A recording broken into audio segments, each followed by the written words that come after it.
Hello, dear students. We are going to discuss DPP number 2 of Ashoka batch for civil and mechanical engineering students. तो हमारा subject है strength of materials. Okay, so let us start. Question number 1. A steel tie rod of 25 mm diameter. तो हमारे पास एक steel tie rod है जिसका diameter है 25 mm. So diameter is 25 mm. Diameter 25 mm. Okay, subjected to a pull of 45 kilo newton. Pull मतलब force लगा दी है इस पे 45 किलो न्यूटन की, ठीक है ना. तो एक रॉड थी, डायमीटर इतना था, 45 किलो न्यूटन की फोर्स लगा दी है. यंग्स मॉडुलस ऑफ इलास्टिसिटी हमको गिवन है 2 × 10⁵ न्यूटन पर mm स्क्वायर. न्यूटन पर mm square. What would be the longitudinal strain. तो लॉन्गिट्यूडनल स्ट्रेन पूछा गया है. लॉन्गिट्यूडनल स्ट्रेन होता क्या है. वैसे अगर लॉन्गिट्यूडनल स्ट्रेन देखें, change in length upon original length होगा, पर इसको हम स्ट्रेस इनटू यंग्स मॉडुलस भी बोल सकते हैं. Stress divided by Young's modulus बोल सकते हैं. Stress divided by Young's modulus. और स्ट्रेस को हम लिख सकते हैं फोर्स अपॉन एरिया. तो एक मिनट, इसको ना अलग कलर से लिखते हैं. तो हमारे पास जो स्ट्रेन हो जाएगा, strain will be equal to stress upon Young's modulus, और स्ट्रेस को हम लिख सकते हैं फोर्स अपॉन एरिया, और यंग्स मॉडुलस तो पहले से ही था, तो P अपॉन AE हो जाएगा हमारा लॉन्गिट्यूडनल स्ट्रेन. तो यहाँ पर P की वैल्यू कितनी आ जाएगी. फोर्स दिया है 45 किलो न्यूटन, तो किलो न्यूटन को यंग्स मॉडुलस अगर न्यूटन पर mm स्क्वायर में दिया है, तो इस किलो न्यूटन को भी हम किस में कन्वर्ट कर लेंगे, इस किलो न्यूटन को भी न्यूटन में कन्वर्ट कर लेंगे. तो किलो न्यूटन को न्यूटन में कन्वर्ट कर लेते हैं, तो 45 × 10⁵ न्यूटन आ जाएगा, डिवाइडेड बाय, अब एरिया, एरिया कैसे निकलेगा, डायमीटर से निकल जाएगा. एरिया हो जाएगा π/4 × d², यानी π/4 × 25 स्क्वायर, ये हो जाएगा mm square, into Young's modulus कितना है 2 × 10⁵, 2 × 10⁵ न्यूटन पर mm स्क्वायर. तो आप देखो जरा, यहाँ पर न्यूटन पर mm स्क्वायर है, डिवीजन में भी न्यूटन पर mm स्क्वायर है, तो न्यूटन पर mm स्क्वायर, न्यूटन पर mm स्क्वायर तो आपस में कैंसिल आउट हो जाएगा. बाकी जो बचा रह जाएगा वो आ जाएगा स्ट्रेन. तो स्ट्रेन कैलकुलेट कर लेते हैं. मेरे पास तो अभी कैलकुलेटर की सुविधा है, तो मैं कैलकुलेटर से ही कैलकुलेट कर लेता हूँ. वैसे अगर आपको अपनी स्पीड अच्छी बढ़ानी है, तो आप कैलकुलेटर की जगह कोशिश करो कि खुद से ही सारे के सारे कैलकुलेशंस करो, ठीक है ना. तो पाई × 25 स्क्वायर इंटू 2 × 10⁵, ये डिवीजन में आ गया, तो 4.58 × 10⁻⁴ आ गया. 4.58 × 10⁻⁴. तो इसकी कोई यूनिट्स भी नहीं बचेंगी, कोई यूनिट्स नहीं बचेंगी. तो करेक्ट आंसर हमारे पास क्या हो जाएगा, हमारे पास करेक्ट आंसर हो जाएगा ऑप्शन, जस्ट अ मिनट, कौन सा है, डी है, सी है, सी है, option C will be the correct answer. ठीक है, तो पहला क्वेश्चन डन, आसान था. नेक्स्ट क्वेश्चन पर चलते हैं. Question number 2. For fatigue test the pieces are tested. Fatigue test जब करते हैं तो पीसेस को टेस्ट कहाँ तक करते हैं, up to load limit. Load limit जैसी कोई चीज़ ही नहीं होती है, ठीक है ना. कुछ कुछ ऑप्शंस इसी तरह के बना दिए जाते हैं कंफ्यूज करने के लिए, कि बच्चे थोड़े से कंफ्यूज हो जाएं ये लोड लिमिट क्या है. पर लोड लिमिट वैसी कोई चीज़ है नहीं. लाइन लिमिट ये भी कोई चीज़ नहीं है, ठीक है ना. तो ऑप्शन बी और ए तो वैसे ही गलत हो गए. Up to some time of cycles. Fatigue test क्या कुछ साइकिल्स तक करते हैं. फटीग टेस्ट तब तक करते हैं जब तक मटेरियल फेल नहीं हो जाता, और जितनी साइकिल्स पर, जितने स्ट्रेस लगाने पर जितनी साइकिल्स में फेल हुआ, तो उसको प्लॉट करते हैं हम SN कर्व के ऊपर, है ना. तो जब तक फ्रैक्चर नहीं हो जाता, जब तक पूरी तरह से टूट नहीं जाता, तब तक फटीग टेस्ट कंटिन्यू रहता है. वरना पता ही नहीं चलेगा कि पूरी तरह से फेलियर करने के लिए कितनी साइकिल्स की रिक्वायरमेंट है, राइट. तो करेक्ट आंसर हो जाएगा इसका option D. Next, in a stress strain diagram as shown in the figure the curve A represents. तो यहां पर हमारे पास कई सारे स्ट्रेस स्ट्रेन डायग्राम दिए हुए हैं. इनमें से जो कर्व ए है, कर्व ए ये वाला कर्व है, तो किसको रिप्रेजेंट कर रहा है. देखो, स्ट्रेसेस की एग्जैक्ट वैल्यू नहीं दी है, स्ट्रेन की एग्जैक्ट वैल्यू नहीं दी है कि कितनी स्ट्रेन पे टूट रहा है. हमको बस ना अंदाजा लगाना पड़ेगा शेप से, कैसा शेप है. तो ये वाले का शेप अलग है, ये वाले का शेप अलग है, इसका शेप अलग है, इसका शेप अलग है, ठीक है ना. तो शेप के हिसाब से, अगर इस शेप के हिसाब से देखें तो इसकी स्ट्रेसेस बहुत ज़्यादा हाई नहीं है, स्ट्रेस ज़्यादा हाई नहीं है, लेकिन एलोंगेशन काफ़ी ज़्यादा है. तो यानी ये बेसिकली एक डक्टाइल मटीरियल होगा. डक्टाइल मटेरियल ज़्यादातर मेटल्स होते हैं, है ना. तो कोई ना कोई मेटल होगा, और बहुत ज़्यादा हार्ड मेटल नहीं होगा, बहुत ज़्यादा स्ट्रेंथ वाला मेटल नहीं है, थोड़ा सा कमज़ोर टाइप का मेटल है, तो थोड़ा सा इस तरह से अंदाज़ा लगा सकते हैं। बाकी पूरा अंदाज़ा लगेगा हमें ऑप्शन से। पहला ऑप्शन माइल्ड स्टील, तो माइल्ड स्टील आप सब कह सकते हो कि ये वाला है ना, ये वाला जो कर्व जा रहा है ये माइल्ड स्टील है, ठीक है। चलिए, सॉफ्ट ब्रास, सॉफ्ट ब्रास हो सकता है। Low carbon steel, low carbon steel में भी क्या होता है कि पहले जो यंग्स मॉडुलस है ना वो इसके बराबर होता है ना। लो कार्बन स्टील इनमें से कोई बी वाला होगा, या फिर थोड़ा सा गलत भी बना सकते हैं, मतलब लो कार्बन स्टील में ना एकदम ऐसे इतनी नीचे नहीं चली जाती है स्ट्रेस, तो मतलब लेकिन लो कार्बन स्टील भी ना बी से मिलता जुलता होगा। कोल्ड रोल्ड स्टील जो होता है वो हाई स्ट्रेंथ स्टील ही होता है, तो उसकी तो स्ट्रेसेस और ज़्यादा हाई होती है ना। तो इन सब में से जो ऑप्शन बचा वो है सॉफ्ट ब्रास, है ना। सॉफ्ट ब्रास एक मेटल है जिसकी डक्टिलिटी ज़्यादा होगी, काफ़ी हाई डक्टिलिटी होगी, और स्ट्रेसेस क्योंकि सॉफ्ट ब्रास है बहुत ज़्यादा हाई स्ट्रेसेस नहीं होंगी, तो correct answer will be option B. तो थोड़ा सा आइडिया स्ट्रेस स्ट्रेन कर्व से लगाना है और थोड़ा सा आइडिया एलिमिनेट करके लगाना है कि कौन कौन से ऑप्शन तो बिल्कुल ही मैच नहीं कर रहे, तो बचा हुआ ऑप्शन जो मिल जाएगा वो करेक्ट आंसर हमको मिल जाएगा, सॉफ्ट ब्रास। नेक्स्ट क्वेश्चन पर चलते हैं। Next question, the maximum strain energy stored in a material up to the elastic limit, तो इलास्टिक लिमिट तक मैक्सिमम स्ट्रेन एनर्जी जो स्टोर की जा सकती है मटेरियल के अंदर, अप टू इलास्टिक लिमिट और विद इन इलास्टिक लिमिट। अगर विद इन इलास्टिक लिमिट होता तो रेजिलियंस हो जाता, और अप टू इलास्टिक लिमिट होता तो प्रूफ रेजिलियंस हो जाएगा, तो correct answer will be option B, proof resilience. Next, in figure dash represents glass, तो कौन सा कर्व है जो ग्लास को रिप्रेजेंट करेगा। अब बहुत सारे मटेरियल्स हैं जो कि हमने क्लास में नहीं पढ़े, लेकिन ग्लास आपने रियल लाइफ में देख रखा है, कांच असलियत जिंदगी में देख रखा है। अगर आप कांच को तोड़ने या मोड़ने की कोशिश करो रूम टेम्परेचर पे, तो क्या बहुत ज़्यादा बेंड हो जाता है। जैसे स्टील है, स्टील तो काफ़ी ज़्यादा बेंड हो जाता है, बेंड हो जाता है तो वो काफ़ी ज़्यादा स्ट्रेन ले सकता है ना, स्टील काफ़ी ज़्यादा स्ट्रेन ले सकता है। लेकिन कांच बहुत ही कम, मतलब इतना ना के बराबर बेंड होगा, वो टूट जाता है, ब्रिटल है। ब्रिटल का मतलब क्या हो जाएगा, ब्रिटल का मतलब ये हो जाएगा कि वो बहुत ही कम स्ट्रेन पे टूट जाएगा। तो इन सारे मटेरियल्स में से सबसे कम स्ट्रेन पे टूटने वाला मटेरियल कौन सा दिखाई दे रहा है, ऑप्शन सी दिखाई दे रहा है, जो बहुत ही कम मटेरियल का बहुत ही कम स्ट्रेन पर टूट जा रहा है ना। और ऑलमोस्ट ये ब्रिटल ही है, मतलब एक तरह से तुरंत की तुरंत ही फ्रैक्चर आ गया इसके अंदर ना, है ना। तो ब्रिटल मटेरियल दिखाई दे रहा है कर्व सी, तो कर्व सी ही होगा ग्लास हमारे पास, तो correct answer will be option C. Next question पर चलते हैं। Which of the following materials is more elastic, इन सब में से कौन सा ज्यादा इलास्टिक है। तो इलास्टिक यानी जिसकी यंग्स मॉडुलस सबसे ज्यादा होगा या इलास्टिक लिमिट सबसे हाई होगी, तो प्लास्टिक, लकड़ी, रबर, इन सबसे तो ज्यादा इलास्टिक हमारा स्टील ही है, तो correct answer will be option A. ठीक है, नेक्स्ट क्वेश्चन पर चलते हैं।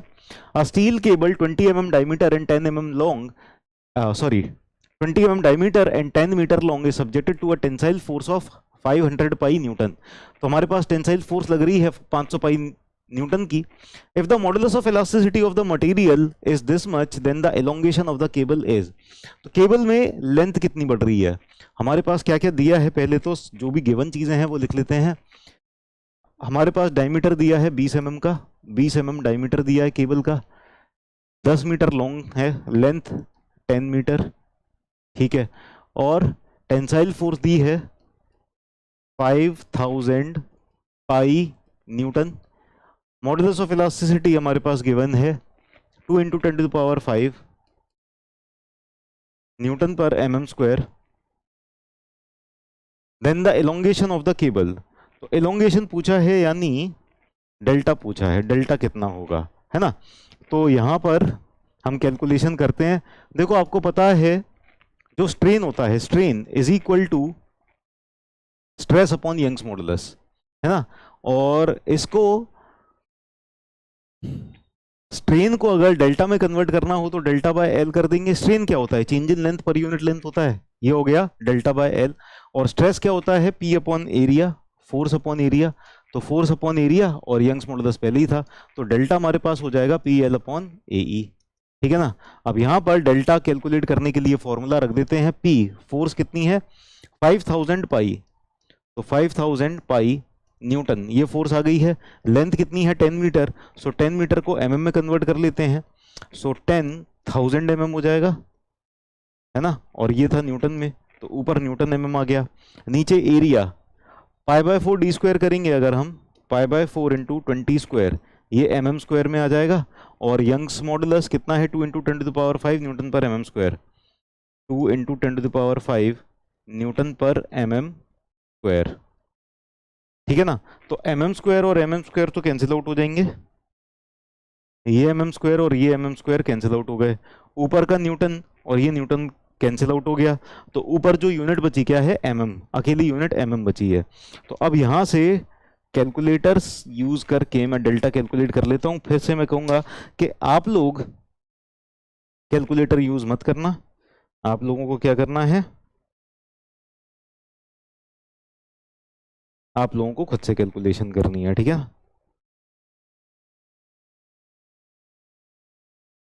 तो ये कैलकुलेशन कर लेते हैं ज़रा, कैलकुलेटर में फीड करते हैं सारी वैल्यूज, और ये आ रहा है आंसर 5/2, 5/2 mm, यानी कि 2.5 mm, 2.5 mm हमारे पास आ रहा है, यानी 2.5 mm is the correct answer. Correct answer will be option ए। तो ये वाले क्वेश्चन का आंसर आ गया ऑप्शन ए। चलते हैं नेक्स्ट क्वेश्चन पे। A material which can be drawn into fine wires या पतली वायर्स, थिन वायर्स के फॉर्म में अगर जिस मटेरियल को ड्रॉ कर सकते हैं, that material is called as ductile materials. तो डक्टाइल मटेरियल की जो प्लास्टिक एलोंगेशन रेंज होती है वो काफ़ी ज़्यादा होती है, तो उनके अंदर परमानेंट डिफॉर्मेशन बिफोर फ्रैक्चर काफ़ी ज़्यादा आ जाता है। इस वजह से उनको फाइन वायर्स के फॉर्म में हम ड्रॉ कर सकते हैं, ठीक है। तो करेक्ट आंसर हो गया ए। नेक्स्ट क्वेश्चन पर चलते हैं। If the stress at elastic limit is PE, modulus of resilience, तो modulus of resilience small U R से रिप्रेजेंट किया जाता है, और ये होता है area under stress strain curve, area under stress strain curve. Strength of materials के अंदर हम जो मटेरियल यूज करते हैं, those are linearly elastic material, और लीनियर इलास्टिक मटेरियल के लिए जो एरिया आ जाएगा अंडर स्ट्रेस स्ट्रेन कर्व, ये आ जाएगा हाफ सिग्मा, अच्छा मॉडुलस ऑफ रेजिलियंस यूज कर रहे हैं तो हम ना यील्ड स्ट्रेस तक जाएंगे, सिग्मा वाई इंटू एप्सिलॉन हो जाएगा। स्ट्रेस स्ट्रेन कर्व क्या हो जाएगा, लीनियर इलास्टिक मटेरियल के लिए ये एरिया ऑफ ट्राइंगल हो जाएगा, और ये हो जाएगा half base into 8, half yield stress into yield strain. Now strain को स्ट्रेस अपॉन यंग्स मॉडुलस लिख सकते हैं, so it can be written as half sigma Y into sigma Y upon E, तो it can be written as sigma Y square upon 2e। तो ये आ जाएगा हमारा मॉडुलस ऑफ रेजिलियंस,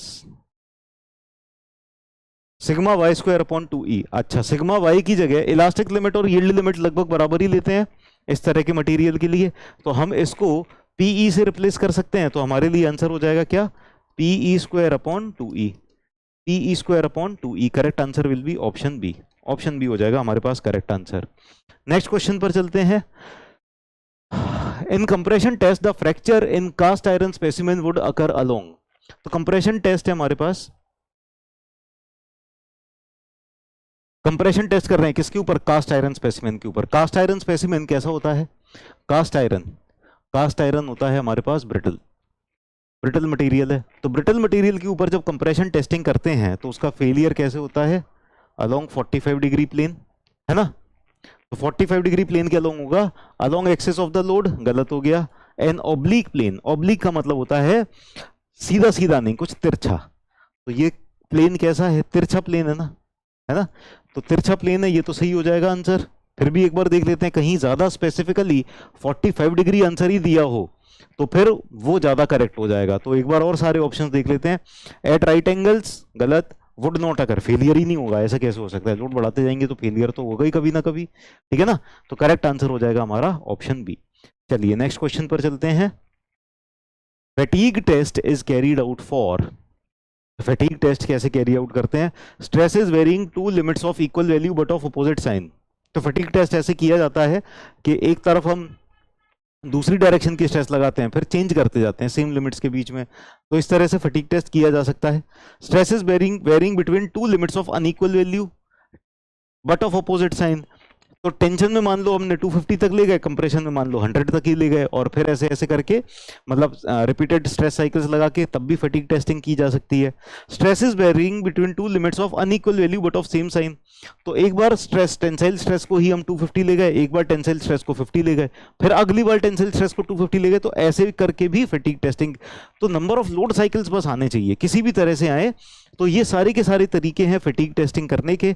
तो करेक्ट आंसर हो जाएगा option D, all of the above will be the correct answer. चलिए नेक्स्ट क्वेश्चन पर चलते हैं। Modulus of elasticity. Modulus of elasticity क्या होता है? Stress upon strain, stress upon strain, ठीक है ना। Compressive stress upon tensile strain, tensile stress upon compressive stress, compressive stress upon compressive strain, tensile stress upon compressive या tensile strain. तो देखो modulus of elasticity क्या होता है? Longitudinal stress upon longitudinal strain होता है ना। तो यहां पर अगर लॉन्गिट्यूडिनल स्ट्रेस आ रही है, लेंथ की डायरेक्शन में स्ट्रेस आ रही है टेंसाइल मान लो, तो स्ट्रेन भी टेंसाइल आएगी, ठीक है ना। अगर लॉन्गिट्यूडिनल स्ट्रेस दे दी कंप्रेसिव, तो स्ट्रेन भी आ जाएगा कंप्रेसिव। तो दोनों हमेशा ना सेम नेचर के होने चाहिए, स्ट्रेस और स्ट्रेन दोनों सेम नेचर के ही होंगे, that will be Young's modulus, ठीक है ना। तो इनमें से जो सेम नेचर का स्ट्रेस अपॉन स्ट्रेन दिया है वो सिर्फ ऑप्शन सी दिया है। अच्छा, अब इसको ये मत कह देना कि सर यानी कि सिर्फ compressive stress upon compressive strain ही होता है, टेंसाइल स्ट्रेस और टेंसाइल स्ट्रेन नहीं होता। नहीं, वो भी होता है, लेकिन जो गिवन ऑप्शन है ना, इनमें से सबसे करेक्ट यही है, ठीक है ना। तो या तो tensile stress upon tensile strain हो जाएगा, या फिर compressive stress upon compressive strain हो जाएगा। बस इन दोनों में से ही कोई आंसर होगा तो वो सही होगा, ठीक है। So correct answer is C. अगले क्वेश्चन पर चलते हैं। The phenomenon of slow extension of metals materials. धीरे धीरे मटेरियल्स का एक्सटेंशन होता जा रहा है, slow extension of material, increasing with under constant load. Constant load के ऊपर, कांस्टेंट स्ट्रेस के ऊपर अगर मटेरियल्स का धीरे धीरे धीरे धीरे एक्सटेंशन होता जा रहा है तो उसको क्या कहते हैं? क्रीपिंग कहते हैं, या क्रीप डिफॉर्मेशन, ठीक है ना। तो correct answer is option A. Next question पर चलते हैं। Work done to strain a material within elastic limits. Work done work done to strain a material within elastic limits. तो work done क्या होता है?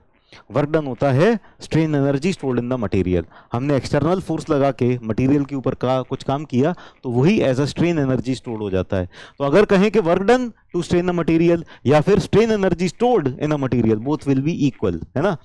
तो with in elastic limits अगर कर रहे हैं तो ये क्या हो जाएगा? रेजिलियंस हो जाएगा। Correct answer will be option C. Next, the Poisson's ratio for steel varies from. Steel का पॉइजन्स रेशियो कहां से कहां तक वेरी करता है? स्टील का पॉइजन्स रेशियो जनरली 1/4 से 1/3 तक वेरी करता है। तो इसको 0.25 टू 0.33 ले सकते हैं। अलग अलग बुक्स में वैसे कुछ और भी वैल्यूज दी होती हैं, कई जगह 0.27 टू 0.33 दिया हुआ है ना। कई जगह पर 0.27 टू 0.3 दिया हुआ है। तो आप जब क्वेश्चन करोगे तो ऑप्शंस देख के आप पहचान जाओगे कि हाँ इनमें से ही कोई होगा, ठीक है ना। तो ये सारी की सारी वैल्यूज आप याद कर सकते हो, आगे पीछे ही है। 0.25 से 0.33 अकेली भी याद कर लोगे ना तो जो ऑप्शंस आएंगे वो इससे आसपास ही आएंगे, है ना। तो करेक्ट आंसर हो जाएगा यहां पर हमारा ऑप्शन बी। नेक्स्ट क्वेश्चन पर चलते हैं। Poisson's ratio for cast iron. तो कास्ट आयरन का पॉइजन्स रेशियो होता है 0.2 टू 0.27 या 0.2 टू 0.25, इस तरह की वैल्यूज दी रहती हैं, या 0.23 टू 0.27। तो कास्ट आयरन का जो पॉइजन्स रेशियो है ना वो स्टील से हल्का सा कम होता है ना। तो correct answer will be option A. Option A सही हो जाएगा, ठीक है। नेक्स्ट, टफनेस क्या है? टफनेस देखते हैं। Ability to absorb energy during plastic deformation. तो जब मटेरियल का प्लास्टिक डिफॉर्मेशन हो रहा है तब कितनी स्ट्रेन एनर्जी वो स्टोर कर पा रहा है, कितनी एनर्जी वो स्टोर कर पा रहा है, क्या वो टफनेस है? Higher ultimate strength, ultimate strength अगर ज्यादा हो जाए तो वो टफनेस होती है क्या? या यील्ड पर जो स्ट्रेसेस होती हैं उनको टफनेस कहते हैं, या स्ट्रेन एनर्जी यील्ड पर कितनी है? स्ट्रेन एनर्जी जो यील्ड पर है उसको तो हम कहते हैं प्रूफ रेजिलियंस, है ना। स्ट्रेस एट यील्ड पर तो सीधे सीधे यील्ड स्ट्रेस ही कहते हैं। हायर अल्टीमेट स्ट्रेंथ ये टेनेसिटी कह सकते हैं, अगर टेंसाइल में अल्टीमेट स्ट्रेंथ हाईएस्ट है तो टेनेसिटी कह सकते हैं उसको, है ना। तो किसी मटेरियल की ऐसी काबिलियत, ability to absorb strain energy during yielding, तो यील्डिंग कहां से कहां तक हो रही है, यील्डिंग यहां से यहां तक हो रही है, तो इस पूरे दौरान तक जो मटेरियल की एबिलिटी है प्लास्टिक डिफॉर्मेशन के टाइम पे, उसको क्या कहते हैं, टफनेस। वैसे इसके अंदर ये भी इंक्लूड हो जाता है, लेकिन अगर देखा जाए तो जितना ज़्यादा अगर रिलेशनशिप एस्टेब्लिश करें तो प्लास्टिक डिफॉर्मेशन के टाइम पे जितनी ज़्यादा स्ट्रेन एनर्जी स्टोर करेगा उतनी ज़्यादा टफनेस होगी ना, है कि नहीं है। यील्ड लिमिट तक तो जितनी भी कर ली, ठीक है, वो तो रेजिलियंस हो गया, लेकिन अगर टफनेस ज़्यादा होनी है, टफनेस ज़्यादा होनी है, इसका मतलब क्या है कि प्लास्टिक डिफॉर्मेशन स्टेज पे ज़्यादा से ज़्यादा एनर्जी स्टोर कर ले, उतना ज़्यादा टफ हो जाएगा। मतलब इस पैरामीटर को हम गिवन मान रहे हैं एक तरह से, चलो इलास्टिक लिमिट तक तो है ही जितनी भी है, लेकिन टफनेस ज़्यादा कब हो जाएगी, जब जितनी ज़्यादा प्लास्टिक डिफॉर्मेशन के टाइम पे स्ट्रेन एनर्जी स्टोर करेगा। तो क्लोजेस्ट आंसर हमारा हो जाएगा ए, है ना। एग्जैक्ट तो नहीं कहेंगे, एग्जैक्ट तो मतलब ये पूरी की पूरी टोटल स्ट्रेन एनर्जी होना चाहिए, लेकिन प्लास्टिक डिफॉर्मेशन के टाइम पे, मतलब एक तरीका भी हो सकता है कहने का ये कि जितनी ज्यादा स्ट्रेन एनर्जी वो प्लास्टिक डिफॉर्मेशन के टाइम पे स्टोर कर लेगा उतनी ज्यादा मटेरियल की टफनेस हो जाएगी। तो करेक्ट आंसर हो जाएगा हमारा A. Next, the brittle materials have low toughness. Brittle materials की लो टफनेस क्यों होती है, कम टफनेस क्यों होती है। तो अभी अभी हमने देखा था ना पिछले ही क्वेश्चन में कि जिस मटेरियल में प्लास्टिक डिफॉर्मेशन स्टेज ज्यादा बड़ी होती है, जितनी ज्यादा बड़ी प्लास्टिक डिफॉर्मेशन स्टेज हो जाएगी उतना ही ज्यादा टफ हो जाएगा। और ब्रिटल मटेरियल भले ही अल्टीमेट स्ट्रेंथ ज्यादा है, लेकिन प्लास्टिक डिफॉर्मेशन तो कम है ना, प्लास्टिक डिफॉर्मेशन स्टेज छोटी है। तो जब प्लास्टिक डिफॉर्मेशन स्टेज छोटी हो जाएगी तो ये वाली जो स्ट्रेन एनर्जी स्टोर्ड है ब्रिटल मटेरियल के अंदर, और ये वाली जो स्ट्रेन एनर्जी स्टोर्ड है डक्टाइल मटेरियल के अंदर, तो डक्टाइल मटेरियल के अंदर आप देख सकते हो कितनी ज्यादा स्ट्रेन एनर्जी स्टोर्ड है as compare to brittle material, है ना। तो brittle material have low toughness, कम टफनेस क्यों है, क्योंकि उनके पास प्लास्टिक डिफॉर्मेशन स्टेज छोटी होती है, small plastic deformation before failure. तो करेक्ट आंसर हो जाएगा बी, ऑप्शन बी। ठीक है, नेक्स्ट क्वेश्चन पर चलते हैं। The property, a property of materials which enables it to elongate sufficiently before breaking, तो ब्रेक होने से पहले, टूटने से पहले, फ्रैक्चर होने से पहले काफी ज्यादा एलोंगेट हो जाए, काफी ज्यादा एक्सटेंशन हो जाए, उस मटेरियल को क्या कहते हैं, उस प्रॉपर्टी को क्या कहते हैं, उसको कहते हैं डक्टिलिटी। तो करेक्ट आंसर हो जाएगा option D. Next, for structural carbon steel the ratio of yield stress to ultimate strength. तो हमारा जो स्ट्रक्चरल कार्बन स्टील होता है ना, स्ट्रक्चरल स्टील,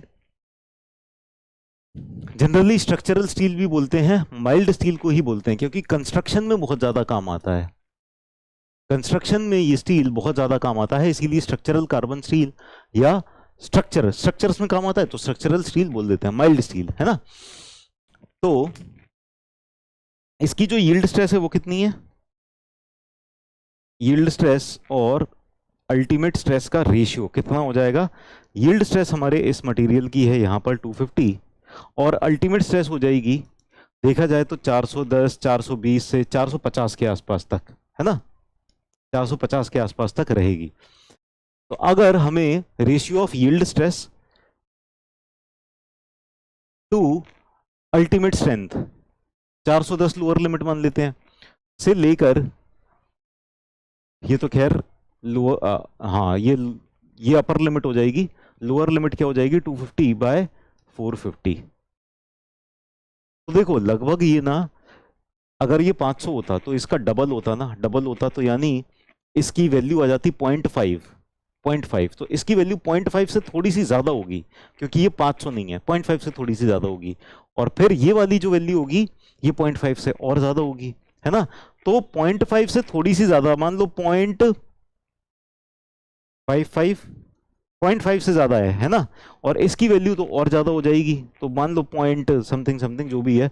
तो अगर ऑप्शंस देखें ना, बिना कैलकुलेट करे ही ऑप्शन देख के हम एलिमिनेट कर सकते हैं कि 0.55 से 0.6 तक आ जाएगी, है ना। ये वाली वैल्यू लगभग 0.55 के आसपास आएगी, और ये 0.6 के आसपास चली जाएगी, 0.55 से भी ज्यादा रहेगी। तो 0.2 टू 0.3 ये सेटिस्फाई नहीं कर रहा, 1 सेटिस्फाई नहीं कर रहा, 1.2 टू 1.5 सेटिस्फाई नहीं कर रहा। तो बिना कैलकुलेशन के अंदाजे से ही ये वाला ऑप्शन टिक कर सकते हैं, लेकिन कैलकुलेशन करोगे तब भी यही आंसर आ जाएगा। ठीक, आगे चलते हैं, next question. Which of the following statement is correct. इन सारे में से कौन सा स्टेटमेंट करेक्ट है। स्ट्रेस इज द प्रेशर पर यूनिट एरिया, प्रेशर तो खुद फोर्स अपॉन एरिया होता है, हालांकि वो एक्सटर्नल फोर्स अपॉन एरिया होता है। तो स्ट्रेस क्या होता है, प्रेशर, और फिर उसको भी एरिया से डिवाइड कर देंगे तो थोड़ी स्ट्रेस आएगा, है ना। तो ये तो ऑप्शन गलत हो गया। Strain is expressed in MM, strain को एमएम में एक्सप्रेस नहीं कर सकते, स्ट्रेन तो यूनिटलेस होता है, तो ये भी गलत हो गया। Hooke's law holds good up to the breaking point, Hooke's law कहां तक वैलिड होता है, प्रोपोर्शनल लिमिट तक वैलिड होता है। तो प्रोपोर्शनल लिमिट की जगह अगर इलास्टिक लिमिट दिया हो तो भी हम कर सकते हैं टेक एक बार को, और इलास्टिक लिमिट नहीं दिया तो यील्ड लिमिट दिया हो तो यील्ड लिमिट तक भी टेक कर सकते हैं, लेकिन ब्रेकिंग पॉइंट तक नहीं, है ना। चलो अगला, stress is directly proportional to strain within elastic limit, stress is directly proportional to strain within elastic limit, ये तो सही है, ये तो हुक्स लॉ खुद ही कह रहा है ना। अच्छा, विद इन इलास्टिक लिमिट यहां दिया है, 100% अगर एक्यूरेट कहें तो प्रोपोर्शनल लिमिट होना चाहिए, लेकिन इलास्टिक लिमिट और प्रोपोर्शनल लिमिट आसपास रहते हैं, तो इसीलिए प्रोपोर्शनल लिमिट की जगह अगर इलास्टिक भी दिया है तो भी सही मान लेते हैं। तो करेक्ट आंसर हो जाएगा option D. Next, the lower yield point is more significant then upper yield point. देखो लोअर यील्ड पॉइंट ज्यादा सिग्निफिकेंट है, दो तीन रीजन है उसके। लोअर यील्ड पॉइंट एक तो सेफ वैल्यू देगा, अपर यील्ड पॉइंट के हिसाब से कैलकुलेट करेंगे तो हम थोड़े से अनसेफ हो जाएंगे, पहली बात। दूसरी बात ये कि लोअर यील्ड पॉइंट जो है ज्यादा टाइम तक रहता है, अपर यील्ड पॉइंट तो आया गया थोड़ी सी देर के लिए था। और तीसरी बात ये कि बहुत सारे मटेरियल के लिए ना अपर यील्ड पॉइंट मिलेगा भी नहीं। मतलब अगर हमने ना साइज ऑफ स्पेसिमेन चेंज किया, रेट ऑफ लोडिंग चेंज कर दिया, टेम्परेचर अगर मतलब जो हम स्टैंडर्ड टेस्टिंग टेम्परेचर है उससे अलग टेम्परेचर आ गया, तब भी ये वाला जो अपर यील्ड पॉइंट है ना ये नहीं मिलता, है ना। तो बहुत सारे कारण होते हैं, तो इसीलिए ये सिग्निफिकेंट नहीं है। तो लोअर यील्ड पॉइंट क्यों ज्यादा सिग्निफिकेंट है, लोअर यील्ड पॉइंट इसलिए सिग्निफिकेंट है बिकॉज अपर यील्ड पॉइंट से कम है, एक तरह से कह सकते हैं, लेकिन ये मेन रीजन नहीं है ना। It is less influenced by shape of the specimen, shape of the specimen अगर चेंज कर देते हैं ना तो लोअर यील्ड पॉइंट पे फर्क नहीं पड़ेगा, लेकिन अपर यील्ड पॉइंट पे फर्क पड़ेगा, वो आएगा ही नहीं।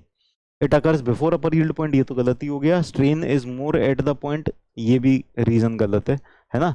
तो सही रीजन क्या है कि ये शेप की वजह से इन्फ्लुएंस नहीं होता, है ना। अपर यील्ड पॉइंट तो कई बार आपको मिलेगा ही नहीं अगर आपने शेप चेंज कर दिया, है ना, या उसके डायमेंशंस चेंज कर दिए, रेशियो चेंज कर दिया लेंथ ऑफ डायमीटर का, तब भी आपको ये अपर यील्ड पॉइंट नहीं मिलेगा। जब अपर यील्ड पॉइंट मिल ही नहीं रहा तो फिर सिग्निफिकेंस किस बात का, है ही नहीं वो तो, है ना। क्लियर है, तो करेक्ट आंसर हो जाएगा B. Next, impact test are used to determine. देखो इंपैक्ट लोडिंग में कौन सी प्रॉपर्टी है मटेरियल की जो इंपैक्ट लोडिंग को सस्टेन कर लेती है, टफनेस। तो इंपैक्ट लोड हम किस लिए करेंगे, टफनेस को चेक करने के लिए करेंगे। करेक्ट आंसर हो जाएगा option B, toughness. Next question, the modulus of elasticity for mild steel is approximately equal to. तो माइल्ड स्टील का मॉडुलस ऑफ इलास्टिसिटी लगभग किसके बराबर होता है, हमने देखा था 2 × 10⁵ न्यूटन पर mm स्क्वायर, है ना। वैसे इसकी थोड़ी बहुत अप्रोक्सीमेट वैल्यू, मतलब ये ना वेरी करता है, ज्यादा आसानी के लिए हम इसको लिख लेते हैं। वैसे अगर ज्यादा एक्यूरेट देखा जाए तो ये होती है 2.1 × 10⁵ न्यूटन पर mm स्क्वायर, है ना। अब यहाँ पर यूनिट्स अलग दी हुई हैं, तो वैसे तो वैल्यूज देखोगे तो आप इससे ही समझ जाओगे कि यहाँ पर 2.1 है, यहाँ पर 210 है, तो मैच यही करना चाहिए, लेकिन फिर भी हम यूनिट कन्वर्ट कर लेते हैं। तो यहाँ पर हमारे पास न्यूटन पर mm स्क्वायर है और यहाँ पर क्या दिया है, किलो न्यूटन पर mm स्क्वायर। तो 2.1 × 10⁵ को हम ऐसे लिख सकते हैं 2 1 1 2 3 4, ठीक है ना। एक तो डेसिमल को हटाने के लिए चला गया, फिर बाकी के बचे 4 जीरोस ऐसे लिख दिए, यहाँ पर कॉमा लगा दिया, है ना, न्यूटन पर mm स्क्वायर। अब एक बात बताओ, ये 3 जीरो हटा के 1 किलो न्यूटन लगा सकते हैं ना, है ना। 1000 न्यूटन में 1 किलो न्यूटन होता है, तो ये 1000 न्यूटन, 1000 जो मल्टीप्लाइड है ना, इसको किलो न्यूटन में कन्वर्ट कर देते हैं, तो 210 किलो न्यूटन पर mm स्क्वायर आ जाएगा। Correct answer will be option D, option D correct answer हो गया, ठीक है। तो ये सारे के सारे क्वेश्चंस थे हमारे DPP2 में, सारे के सारे आपको आसानी लगे होंगे, आपने आराम से कर लिए होंगे। तो मिलते हैं फिर अगली क्लास में, अगले सेशन में देखते हैं आगे के और interesting questions. Bye bye, take care.